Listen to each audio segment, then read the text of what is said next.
안녕하세요. 여러분의 금융투자 고민을 시원하게 풀어드리는 시간입니다.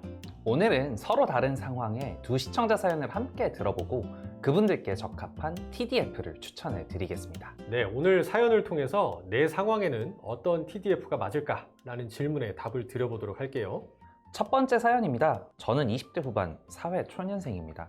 그동안은 예금 적금만 하다가 채권이 좋다는 이야기를 듣고 자산의 90%를 채권에 투자했습니다. 이렇게 투자하는 게 맞는 걸까요? 오, 사회 초년생인데 채권의 90%나 투자하신다고요? 상당히 굉장히 보수적인 투자 같은데 맞습니다. 그렇게 되면 장기적으로 이렇게 주식의 그 이익을 놓칠 수 있는 그런 선택이지 않을까 싶은데요. 아직 은퇴까지 20년 이상 남았기 때문에 오히려 주식에서 얻을 수 있는 장기적인 성장 기회를 놓치게 되죠. 예금 적금이나 사실 채권만으로 투자하기에는 장기적으로 복리 효과라는 게 있는데 그걸 누리기 좀 어렵지 않을까라는 생각이 들어요. 은퇴 시점이 멀리 남아있는 그런 사회 초년생의 분들은 성장성을 살릴 수 있는 주식이 많이 들어가 있는 포트폴리오가 좀 필요하지 않을까라는 생각이 드는데, 그래서 이분께는 TDF 2050이 적합합니다. TDF 2050은 은퇴 시점을 2050년으로 잡고 초반에는 주식 비중을 크게 두어서 자산을 불립니다. 그리고 시간이 지나 은퇴가 가까워질수록 채권 비중을 늘려 자동으로 안전하게 전환됩니다. 사회 초년생은 오히려 주식 비중이 좀 높아야 좀 하는 게 좋겠죠. 근데 하지만 본인이 직접 주식을 골라서 이렇게 관리하면서 투자하기에는 좀 어렵지 않을까 싶어요. TDF 2050을 선택하시면 초반에는 이렇게 주식 비중을 성장주를 많이 가져가서 투자를 하고 나중에는 안전자산으로 좀 전환시켜주는, 그래서 자연스럽게 넘어가기 때문에 따로 신경 쓸 필요가 없다는 장점을 가지고 있습니다. 맞습니다. 쉽게 말해서 자동 조절되는 장기 투자 상품이죠. 사회초년생에게는 딱 맞는 해법으로 보입니다. 두 번째 사연입니다. 저는 은퇴를 앞둔 50대 직장인입니다. 노후가 걱정돼서 최근 자산을 주식에 많이 투자했는데 손실이 크게 났습니다. 앞으로 노후 자금을 위한 투자는 어떻게 해야 될까요? 최근에 장이 이렇게 좋은데 주식에 투자해서 손실나기 쉽지 않으실 건데 일단 위로의 말씀을 드립니다. 특히 은퇴가 얼마 안 남았다 그러면 그동안 쌓아놓은 은퇴자산 규모도 굉장히 클 건데 그걸 주식으로 손해를 많이 봤다니까 더 그 손실 폭이 크게 좀 다가오지 않으셨을까라는 생각이 들거든요. 사실 은퇴가 가까워질수록은 어떻게 보면 공격적으로 운영하는 것보다는 좀 지키면서 안정적으로 운영하는 게 훨씬 중요하지 않을까 싶거든요. 맞습니다. 주식은 단기간 변동성이 크기 때문에 생활자금이 필요한 시점에 손실을 보면 심리적 부담도 크고 실제 생활에도 지장이 생길 수 있습니다. 이럴 때 선택할 수 있는 TDF가 숫자가 작은 2030 같은 TDF가 아닌가 싶어요. 은퇴 시점을 2030년으로 두고 주식의 비중을 조금 줄여서 안전자산인 채권의 비중을 좀 높여주기 때문에 과거에 벌었던 주식에서의 이익을 조금 확정시켜 줄 수도 있고 좀 기대 수익을 좀 낮춰주는, 그래서 안전자산 비중을 높인 특징입니다. 맞습니다. 남은 5년에서 10년 동안은 큰 손실 위험을 줄이고 안정적인 이자 수익과 현금 흐름을 확보하는 구조입니다. 이런 분들이 사실 주식을 직접 운용하다 보면은 앞서 사연처럼 자칫 큰 리스크를 이렇게 떠안게 될 수 있는 위험이 많은데 2030 TDF를 활용하시게 되면 알아서 리스크를 관리해 주기 때문에 운용하실 때 마음이 정말 편하실 거예요. 맞습니다.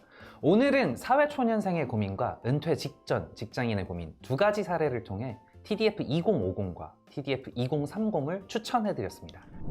결국 핵심은 내 은퇴 시점에 맞춰서 자산 배분이 자동으로 조절되는 그런 TDF를 골라보는 거겠죠? 그런데 여기서 질문이 있어요. 왜 다른 TDF 말고 우리 다 같이 TDF를 선택해야 할까요? 매우 좋은 질문이에요. 우리 다 같이 TDF에는 차별화된 세 가지 투자 포인트가 있기 때문이거든요. 첫 번째는 뭘까요?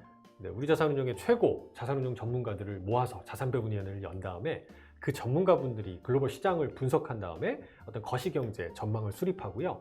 유망한 자산을 편입해서 엣지 포트폴리오를 구성합니다. 예를 들어 저희 작년 8월에 그 매니저가 변경이 되셨는데 최근 시장에서 AI 전력 인프라, 우주항공 방산 이런 굉장히 핫하죠. 조선 이런 것들, 그런 ETF들을 적극 포함한 포트폴리오를 구축을 했거든요. 두 번째는 어떤 이유가 있을까요? 네, 한국 사람이지만 달러로 바꿔서 해외에 투자하는 구조잖아요. 그렇다 보니까 환해지가 상당히 중요합니다. 근데 이 환해지를 알아서 해준다는 장점이 있어요. 예를 들어서 해외 주식은 환을 노출해가지고 장기적으로 성장성도 높이면서 또 때로는 우리의 잘못이 아닌 글로벌 금융위기가 터졌을 때 환율이 치솟잖아요. 이제 그럴 때 이 포트폴리오의 변동성을 좀 줄여줄 수 있는 그런 안전적인 안전벨트 역할을 해줄 수가 있고, 해외 채권의 경우는 환을 해지해가지고 좀 이자 수익을 추구하는 안정적인 전략으로 운영을 하고 있습니다. 지금처럼 환율 변동성이 큰 시장에는 꼭 필요한 것 같습니다. 마지막으로 세 번째는요? 낮은 수수료의 ETF에 투자하기 때문에 장기 투자할수록 원래 수수료가 수익률에 미치는 영향이 크다라고 알고 계실 거예요. 우리나라 같이 TDF는 ETF로 주로 포트폴리오 구성해 놓기 때문에 투자 비용이 저렴하게 들어가서 장기 투자에 아주 유리한 구조를 가지고 있다 말씀드립니다. 맞습니다. 은퇴까지 10년, 20년 남았다면 수수료 차이만으로도 큰 격차가 생깁니다. 네, 연금 계좌에 TDF를 담게 되면 이게 세 가지 세제 혜택을 누릴 수 있다고 하거든요. 예를 들어 연금을 적립하는 기간, 납입하는 기간 동안에는 연간 900만 원씩 세액공제를 받을 수 있는데 혹시 그거 알고 계신가요? 초년생은 꼭 알고 계셔야 돼요. 900만 원의 이 연금 납입을 하게 돼서 최대 급여가 내가 5,500만 원 이하다 그러면 세율이 16.5% 정도 환급을 받을 수가 있고 그 이상이면 13.2% 환급을 받아서 최대 연간 148만 원 정도 세금을 환급받는 세액공제를 받게 되는데요.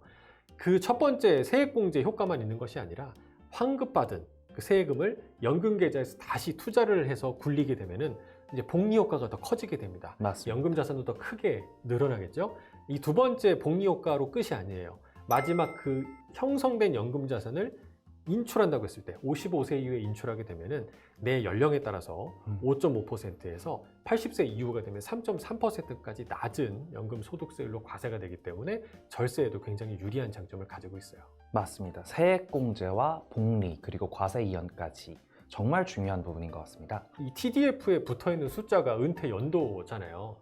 그 은퇴까지 기간이 많이 남아있는 젊은 분들은 사실 2050 같은 걸 고르시면 주식 비중이 높게 세팅이 돼 있으니까 유리할 거고, 만약에 은퇴까지 기간이 얼마 남지 않은 분들이면은 2030 같은 숫자가 작은 TDF를 고르시면 채권 비중이 상대적으로 높기 때문에 좀 안전하게 투자하실 수 있다라고 추천드리겠습니다. 네, 그렇지만 은퇴 연도와 상관없이 투자할 수 있기 때문에 성장형 투자자에게는 주식 비중을 높여서 적극적으로 수익을 추구하는 TDF 2050 상품을 추천드리고요.